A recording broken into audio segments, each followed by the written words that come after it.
নমস্কার বন্ধুরা, সবাইকে শুভ সকালের অনেক অনেক শুভেচ্ছা জানিয়ে তোমাদের পছন্দের ধারাবাহিক শুভ বিবাহের আজকের পর্বের রিভিউ নিয়ে আমি চলে এসেছি তোমাদের সামনে।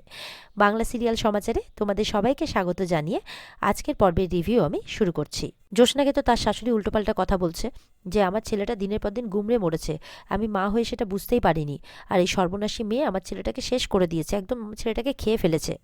সুধা বলছে, আমি মানছি যে দিদিভাইয়ের ভুল হয়েছিল, কিন্তু দিদিভাই তো সবকিছু ভুলে আবার জামাইবাবুর কাছে ফিরে এসেছিল, নতুন করে সবকিছু শুরু করার কথাও ভেবেছিল। বলে ওসব নাটক ছিল। আসলে ওর চাল চলন, ওর চরিত্র নিয়ে বরাবরই আমার একটা সংশয় ছিল, আর আজ সেই সন্দেহটা একদম ঠিকঠাক বলেই মনে হচ্ছে আমার। তেজ তো রেগে যায় যে আপনি তো আপনার সীমা ছাড়িয়ে যাচ্ছেন, আমি কিন্তু আমার দিদির ব্যাপারে একটাও কথা সহ্য করব না। তখন বলছে, সহ্য করতে তুমি বাধ্য, কারণ আমার ছেলের রক্ত লেগে আছে তোমার দিদির হাতে। আরও বলছে যে কে বলতে পারে, জ্যোৎস্নার মা হওয়ার কথাটা শুনেই হয়তো সে অবাক হয়ে গিয়েছিল যে এটা কী করে হতে পারে, আর সেই জন্যই হয়তো সে আজকে আর এই পৃথিবীতে নেই, সেই পথটা বেছে নিয়েছে। ঠাম্মি রেগে যায়, ঠাম্মি এগিয়ে আসে, কি বলতে চাইছো তুমি দোলন? উজ্জ্বল এই খবরটা পাওয়ার পর কতটা খুশি হয়েছিল তুমি সেটা দেখোনি?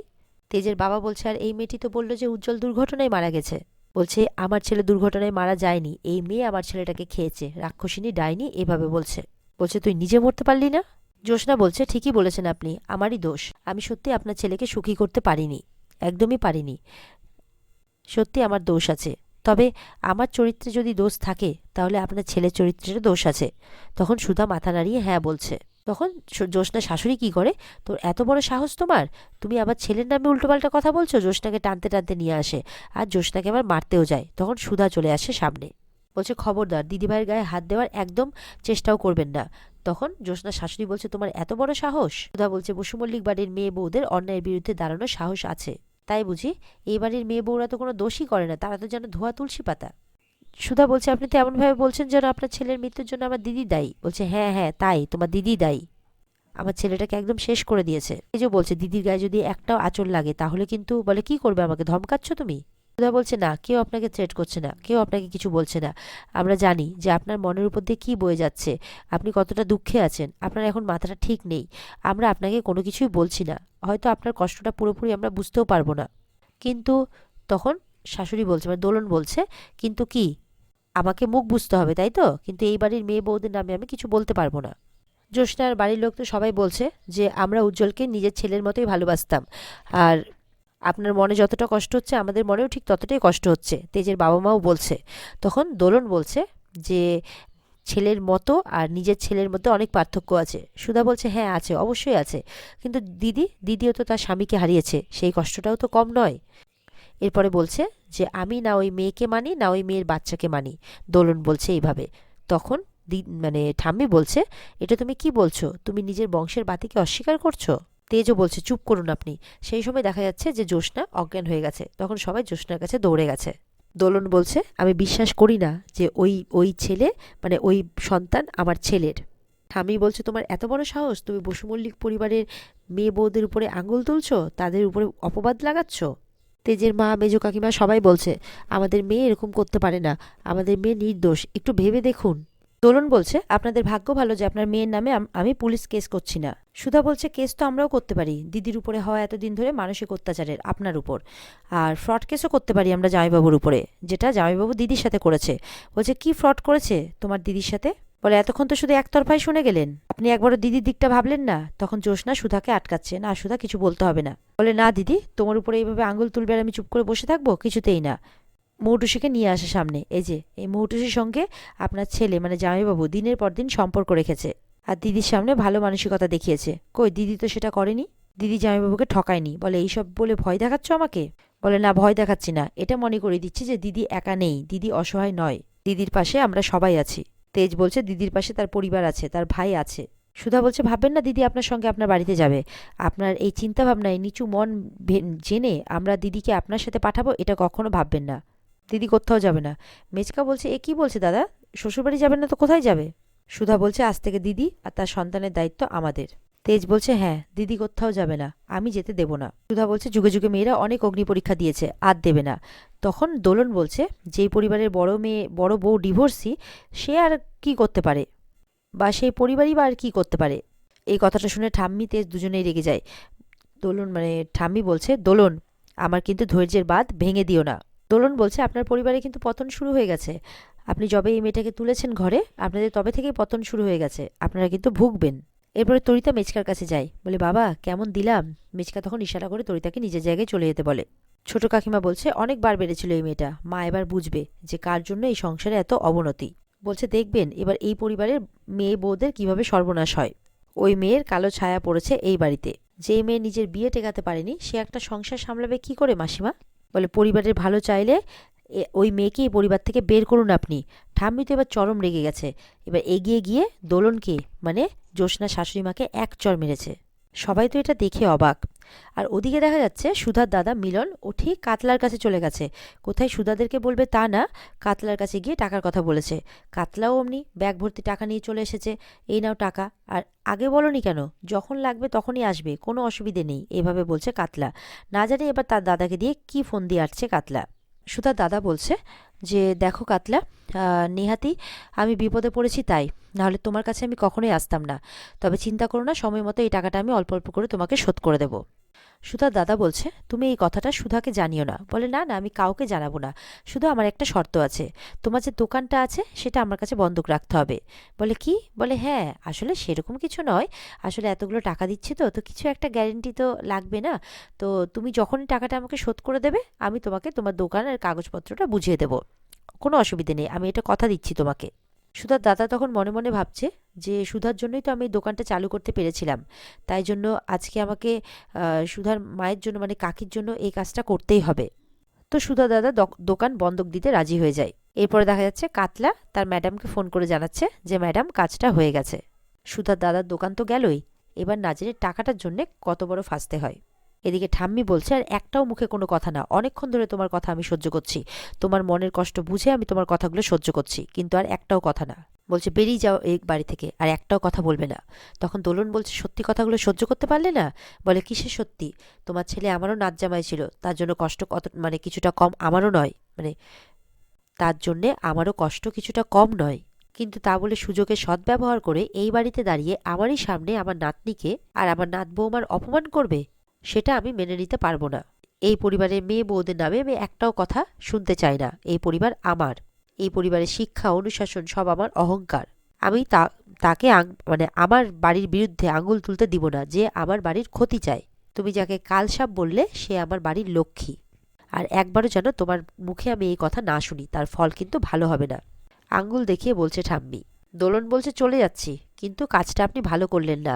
আপনার মেয়েদের চরিত্রহীন বউরা ডিভোর্সি, এই সমস্ত বাড়ির মেয়েদেরকে বিয়ে করে আমিও দেখব। সুধা বলছে, ঠিক আছে, আপনি চলে যাচ্ছেন চলে যান, কিন্তু যেদিন আপনি সত্যিটা জানতে পারবেন, এটা জানতে পারবেন যে দিদিভাইয়ের গর্ভে উজ্জ্বল জয়বাবুরই রক্ত বইছে, সেদিন আপনার ভুলটা ভাঙবে, আর সেদিন আপনি আসবেন, কিন্তু সেদিন আপনি সমস্ত অধিকার হারাবেন। উজ্জ্বলের মা বলছে, ওই মেয়ের মুখ আমি কোনোদিনও দর্শন করব না। জ্যোৎস্না এসব সহ্য করতে না পেরে দৌড়ে চলে যায় নিজের ঘরে, আর তার পেছন পেছন তেজের মা আর মেজমাও যায় জ্যোৎস্নাকে সামলাতে। এদিকে সবাই যখন যে যার ঘরে চলে যাচ্ছে, ঠাম্মির এদিকে মাথা ঘুরছে। তেজ তখন ঠাম্মিকে সামলাচ্ছে। আর ওদিকে তরিতাকে সুধা বলছে, এই সব কাজ তরিতা তোমার না, তোমার মতো মেয়ের কাছ থেকে এইটাই আশা করা যায়। তরিতা তো চুপ করে আছে। বলছে, ভগবান সব দেখছে তরিতা, এর ফল তুমি কোনো না কোনো দিক থেকে নিশ্চয়ই পাবে। আর ওদিকে দেখা যাচ্ছে জ্যোৎস্না কাঁদতে কাঁদতে নিজের ঘরে গিয়ে দরজাও বন্ধ করে দিয়েছে, আর খুব কাঁদছে ঘরের ভেতরে। জ্যোৎস্না বলছে, তুমি যখন আমার সাথেই নেই, তখন তোমার চিহ্ন আমি আর বয়ে বেড়াবো না। এই বলে কাঁদতে কাঁদতে মাটিতে বসে পড়ে, আর শাখা পলা সবকিছু খুলে দিচ্ছে। আর শাশুড়ির বলা কথাগুলো মাথায় ঘুরছে জ্যোৎস্নার। শাখা পলা তো খুলে ফেলেছে জ্যোৎস্না, এবার মনে মনে কিছু একটা সিদ্ধান্তও নিয়ে ফেলেছে। এদিকে ইন্সপেক্টর আশুতোষ গেছে জেলে সার্থকের সাথে দেখা করতে। সার্থক তো মুখ ঢেকে বসে আছে।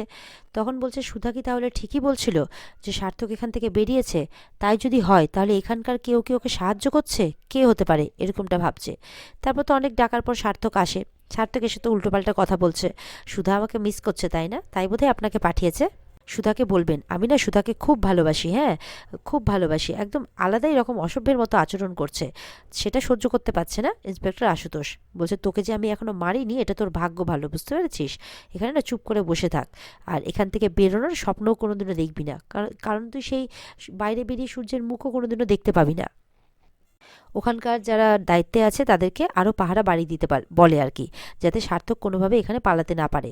তারপর মনে মনে এটাও ভাবে, তাহলে কি সুধা ম্যাডামের ভুল ছিল? এইভাবে বিভিন্ন রকম ভাবছে আর কি। ভাবতে ভাবতে সেখানে সার্থককে ধমকি দিয়ে চলেও যায় ইন্সপেক্টর আশুতোষ। সার্থক তখন মনে মনে বলছে যে পৃথিবীর কোনো সংশোধনাগার নেই যে সার্থক সেখান থেকে পালাতে পারবে না বা বেরোতে পারবে না। এদিকে তো ঠাম্মি খুব ভেঙে পড়েছেন, খুব কাঁদছেন। বলছে আমাকে চোখের সামনে এটাও দেখতে হলো, আমার ছোট্ট দিদিভাইকে আজকে বিধবা শ্বাস সাজতে হবে, আর সেটাও আমাকে দেখতে হলো। নাচ জামাইয়ের মৃত্যুর খবর পেতে হলো আমাকে, এর চাইতে আমারই মরণ হলো না কেন, এরকমটা বলছে ঠাম্মি। বলছে এই সময় তো ওর রং লাগার সময়, কোথায় রং লেগে সাজগোজ করে মাথায় সিঁদুর নিয়ে ও মা হবে। যেমন ও এক হাতে সবটা পেল, তেমন এক হাতে সবটা হারিয়েও ফেললো। হায় ঈশ্বর, এ তুমি কি করলে? এভাবে ঠাম্মি বলে যাচ্ছে আর কেঁদে যাচ্ছে। তখন সুধা ঠাম্মিকে সামলাচ্ছে। সুধা বলছে আপনি এইভাবে ভেঙে পড়বেন না ঠাম্মি, আপনি ভেঙে পড়লে আমাদের কি হবে? ঠাম্মি সুধাকে বলছেন তুমি এই সত্যিটা আড়াল কেন করলে, তুমি বললে না কেন? তখন বলছে বাধ্য হয়ে ঠাম্মি। তেজ বলছে আমাকে বলতে পারতে। বলছে দিদি আমাকে বলতে বারণ করেছিল, তাই আমি দিদির কথা রেখেছিলাম। ঠাম্মি বলছে কিন্তু কেন বারণ করেছিল? বলছে ঠাম্মি কারণ দিদি চায়নি যে উজ্জ্বলদাকে তো আপনি পছন্দ করেছিলেন, আর উজ্জ্বলদা যে দিদিকে ঠকিয়েছে এটা শুনে আপনি কষ্ট পাবেন, সেই জন্য দিদি কিছু বলতে চায়নি আপনাকে। ঠাম্মি কাঁদতে কাঁদতে বলছে দোষী তো আমি, তাহলে দিদিভাইয়ের এই অবস্থার জন্য আমি দায়ী আজকে। তখন সুধা বলছে না ঠাম্মি, কেউই দায়ী নয়, দায়ী হচ্ছে পরিস্থিতি। পরিস্থিতি আমাদেরকে কখন কোন পথে নিয়ে দাঁড় করায় সেটা আমরা কেউই জানি না। দিদি সবার কথা ভেবে এত বড় একটা কষ্ট নিজের বুকের মধ্যে চেপে রেখেছিল। অদিতি ঠিক করেছে সুধাকে ফোন করে সবটা জানাবে, তাই সুধাকে ফোন লাগিয়েও দিয়েছে। তখন ঠাম্মি এসে বাধা দেয়, বলে তোমার স্বার্থপর স্বভাব যাবে না। না, তুমি সুধাকে ফোন করছিলে কেন? এবার তো মেয়েটাকে রেহাই দাও, মেয়েটা সারা জীবন এই সংসারের জন্য করে গেছে, এবার অন্তত পক্ষে একটু রেহাই দাও। তখন অদিতি বলছে কেন ঠাম্মি, মিলন একা কত করবে? মিলনের একার কিসের দায় বলো তো? কাকির তো 2 মেয়ে সেই বড়লোক বাড়িতে গিয়ে পড়ে আছে। মিলনের কতই বা সামর্থ্য, কতই বা রোজগার, ও কিভাবে সবটা করবে এটা ভেবেছো কখনো? অদিতি বলছে তুমি একবার নিজেই ভেবে দেখো না এত টাকা কোথা থেকে আসবে। তখন মিলন চলে আসে, বলছে তোমাকে অত ভাবতে হবে না অদিতি, বলছে টাকার ব্যবস্থা হয়ে গেছে। এটা শুনে তো অদিতি অবাক হয়ে যায়, না জানি টাকাগুলো কোথা থেকে নিয়ে আসলো। সুধা বলছে দিদি মানসিকভাবে ভেঙে পড়েছে, তার মধ্যে শাশুড়ি মায়ের বলা কথাগুলো তার মনের মধ্যে গিয়ে একদম বিঁধেছে। আজ মহাশিবরাত্রির দিনে দিদির গায়ে আঙুল উঠেছে, সেখানে কিন্তু ইন্সপেক্টর আশুতোষ এসেছে, সে কিন্তু সব কথাগুলো শুনছে। মনে মনে বলছে তার মানে বাড়ির সবাই জ্যোৎস্না ম্যাডামের হাজবেন্ডের কথা জেনে গেছে। সুধা বলছে মানসিকভাবে ক্ষতবিক্ষত হয়ে গেছে দিদি, দিদি যদি এই সমস্ত কিছু সামলাতে না পারে, আর সামলাতে না পেরে যদি নিজের কোনো ক্ষতি করে দেয়। তখন তেজ বলছে এসব কি বলছো তুমি? তেজ বলছে আমরা আছি তো সুধা, তুমি কি বলছো? দিদি এইসব ভুলভাল কাজ করবে না। ঠামি বলছে যে আজকে দোলন আমার চোখের দিকে চোখ রেখে কথা বলেছে, এত বড় সাহস ওর। আমিও আমার ছোট নাতনির বিয়ে দিয়ে ওকে দেখিয়ে দেব যে কাননবালা দেবীকে নত করা যায় না অত সহজে। সুধা অবাক হয় একটু, মানে ঠাম্মির কথা শুনে। সুধা বলছে ঠাম্মি আপনি এখনো বিয়ের কথা ভাবছেন? ঠাম্মি বলছে হ্যাঁ ভাবছি, বাড়িতে অনুষ্ঠান লাগলে জ্যোৎস্নার মন ভালো হয়ে যাবে, আর এটাও প্রমাণিত হবে যে কোনো ঝড় কাননবালা দেবীকে টলাতে পারে না। এদিকে তেজের মা দৌড়ে এসে বলছে তোমরা তাড়াতাড়ি চলো, জ্যোৎস্না মায়ের ঘরে ঢুকে দরজা বন্ধ করে দিয়েছে, দরজা খুলছে না। এটা শুনে সুধা অবাক হয়ে যায়। ওদিকে ইন্সপেক্টর আশুতোষও। এদিকে জ্যোৎস্না কি করছে, নিজের আর উজ্জ্বলের মানে তাদের বিয়ের ছবিগুলো সব পুড়িয়ে ফেলেছে। জ্যোৎস্না বাচ্চাটাকে বলছে আমাকে তুই ক্ষমা করে দিস, আমি আজকে যেটা করতে যাচ্ছি সেটা হচ্ছে আইনের বিরুদ্ধে। বলছে আমি তোকে পৃথিবীতে আনতে পারবো না রে। বলছে কারণ আমি চাই না যে এই গোটা পৃথিবী তোর দিকে আঙুল তুলে তাকাক, আমি সেটা মেনে নিতে পারবো না। জ্যোৎস্না ঠিক করেছে নিজেকে মেরে ফেলবে গলায় ফাঁসি লাগিয়ে, তাই করছে। ইন্সপেক্টর আশুতোষ বলছে দরজাটা ভাঙতে হবে। তখন তেজ আর আশুতোষ মিলে দরজাটা ভাঙতে থাকে। দিকে দরজা ভেঙে সবাই ঘরে ঢুকে পড়ে, আর সুধা দেখে অবাক হয়ে যায়, আর দিদি বলে চিৎকার করে ওঠে। আর এখানে আজকের পর্ব শেষ হয়ে যায়। তো বন্ধুরা, এই ছিল আজকের পর্বের রিভিউ। ভালো লেগে থাকলে অবশ্যই পর্বকে কিন্তু লাইক, কমেন্ট আর আমাদের চ্যানেলকে সাবস্ক্রাইব করতে ভুলবে না। আর আজকের পর্বের রিভিউ মানে বিস্তারিত দেখতে অবশ্যই তোমরা স্টার জলসার পর্দায় চোখ রাখবে। আর তোমাদের রিকোয়েস্টে তোমাদের পছন্দের ধারাবাহিকগুলো আমরা আনার চেষ্টা করেছি, তাই আমাদের চ্যানেলে যেটা দেওয়া সম্ভব আমরা অবশ্যই দিচ্ছি। তারই পাশাপাশি তোমাদের জন্য আরেকটি চ্যানেল আমরা উপহারে এনেছি, টলিউড স্টোরি এক্সপ্লেনার। সেখানেও তোমাদের পছন্দের ধারাবাহিকগুলো থাকবে, তোমরা চাইলে সেখানে গিয়েও দেখতে পারো। রাঙামতি তীরন্দাজ, গীতা এলএলবির মতো ভালো ভালো এপিসোড সেখানে দেওয়া হচ্ছে। আগামী দিনে আরও চমক থাকবে তোমাদের জন্যে। তো আজকের মতো এই পর্যন্তই, দেখা হচ্ছে তোমাদের সাথে আগামীকালকে। ততক্ষণের জন্যে টাটা।